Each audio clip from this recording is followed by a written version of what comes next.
ଏങ്ങനെ ପୁରା ନାଲି ଦେଖିନି ପୁରା ଲାଇଟ୍ ଦେଖ ଦେଖା ଆଉ କୋଉ ଅପୂର୍ବ କଥାଟା କହୁଛୁ ଶୁଣେ ନାଇଁ କଣ କହୁଛୁ କରଜ ଆସି ମୁଣ୍ଡ ଉପରେ ଧରିଲାଣି ସୁଝିବା କଥା କିଛି ଚିନ୍ତା କରୁଛୁ କି ନାହିଁ ବର ଦ୍ୱାରେ ବର ହାତ ପକେଇବାକୁ ପଡୁଛି ଅଭାବ ଭିତରେ କିଏ ବି ଟଙ୍କାଟିଏ ଦେବା ପାଇଁ ରାଜି ହଉନା ଆରେ ଏତେ ଗପୁଛୁ କଣ ପାଇଁ ତୁ ଟଙ୍କା ରାଜ୍ୟ ଦେବ ସେଇ କଥା କହ ହଁ ଆଣିଛି ଏତେ ନିରାଶରେ ଫେରୁଥିଲି ଘର ଭାଇ ପଛକୁ ଡାକି 1000 ଟଙ୍କା ଦେବା ଆସ ନେ ହଁ नो नो ଧରୁ नो କଣ ଧରୁନୁ କଣ ଲକ୍ଷେ ଟଙ୍କା ଦଉଛୁ ନା କଣ 1000 ଟଙ୍କା ମୋର କୋଉ କାମରେ ଆସିବ ଏ କଲିକତା ପହଞ୍ଚିଲା ତ ପକେଟ ଶୂନ ହୋଇଯାଇଥିବ ଗୋଟେ ସପ୍ତାହ ଖାଇ ପାଉଥିବ 5 ଟଙ୍କା ନେଇଗଲେ କେମିତି ହବ ଆଗ ଚାକିରି କରୁଛ ମେଜର ହାତ ଭାଇ ଛାଇ ମାଗିବି ନା କଣ କିଏ ଜାଣିଛି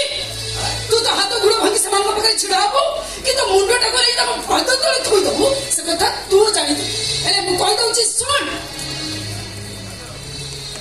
ଯେତେ ଶୀଘ୍ର କରଜ ସୁଝିବା କଥା ଚିନ୍ତା କର ତା ନହେଲେ ତୋ ବୋଉର ମଲା ଖବର ଶୁଣି ତୋ ବୋଉ ମୁହଁରେ ଟିକେ ନିଆଁ ଦେଇଦ ଆରେ ମୋ କଥା ଟିକେ ଶୁଣୁ କାହିଁକି ଦଉଛୁ ଆଜ୍ଞା ଏଇଠି ମୁଣ୍ଡିଆ ମାରୁଛି ଏଇ ଗୋଟେ ଗୋଟେ ଯାଉଛି 5000 ଏଇଠି ଆଇଛି ଆଉ ସେ ଡ୍ରେସ୍ ଆଜି 5000 ତ ମାଣ୍ଡୁ ଗାଁରେ ଛାଡ଼ି ଦେଇ ପଳେଇ ଆସିଛି ତମେ ମାନେ ମତେ ଯେମିତି ଚାହିଁ ରହିଛ ମୁଁ ଠିକ ବୁଝିପାରୁଛି ତମ ମାନେ ମତେ ଚିହ୍ନି ପାରୁନ ଚିହ୍ନ ଚିହ୍ନ ମୁଁ ତ ଚିହ୍ନା କରୁଛି ଭଲ କରି ଚିହ୍ନ ମୁଁ କିଏ ଏ ବୋଉ ये किए तू चिन्ह छु अरे चिन्हना लाଗୁଛି ଯେ ଠିକ ସେ ମନେ ପକା ମୁଁ ତରବରେ ହବରେ ଆସିକି ଚାଲି ଯାଉଛି ଏତେ ବର୍ଷ ପରେ ଘରକୁ ଜାଣିପାରି ଏ ଘର ଭିତରକୁ ଚାଲି ଆସିଲି ଯେ ତା ପିଲା ତରଟା ଏ ଘରେ କଟି ଦେଇଥିଲା ଆଉ ଏତେ ବର୍ଷ ପରେ ଏ ଘର ଲୋକ ମତେ ଚିହ୍ନି ପାରିବେନି ଚିହ୍ନିଲି ତୁ ରାମଟି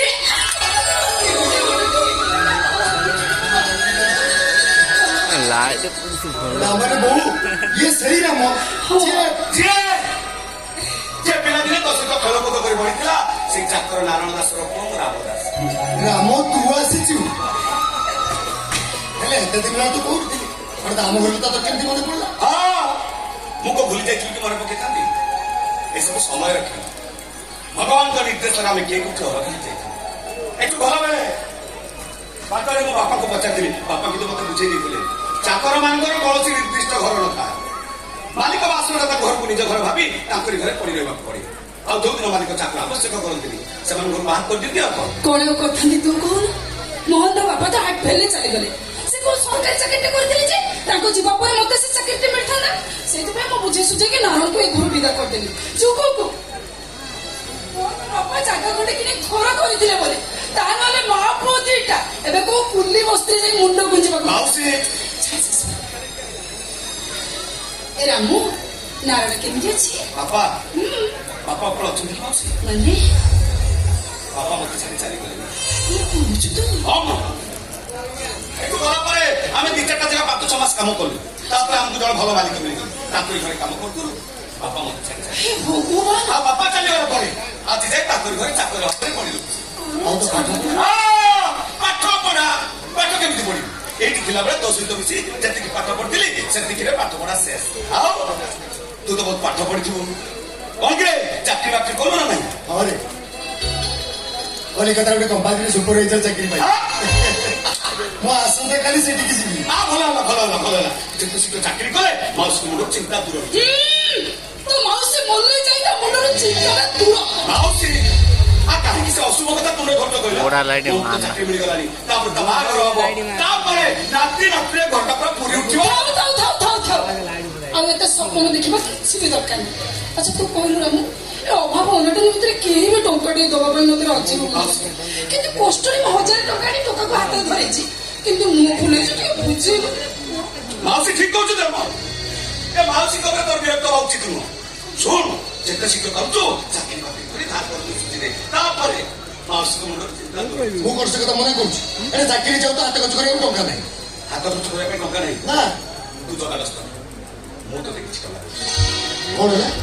ମୁଁ ତତେ କିଛି ଟଙ୍କା ଦେବି मु मते टंका देबो हाँ। नहीं तो मु टंका नहीं କଣ ନାଇଁ ଠିକ ଅଛି ତୋଠାରୁ ଟଙ୍କା ନେଇ ଆମେ ଋଣୀ ହବା ମାଉସୀ ଏଠି ଋଣ ଋଣୀର ପ୍ରଶ୍ନ ଉଠୁଛି କୋଉଠି ମୁଁ କଣ 10 ଲକ୍ଷ ଟଙ୍କା ଦଉଛି ଯେ ତା ଛଡା ବାହାର ଲୋକଙ୍କୁ ଧାର ଖର୍ଚ୍ଚ କରିବ ସେଇଟା ଭଲ ହବ ଆଉ ମୁଁ ତାର କାହିଁ ମନା କରୁଛ ହଁ ଯେ ସେ କଥା ଠିକ ଯେ ହେଲେ ଯେତେ ଯାହା ହେଲେ ତୁ ବର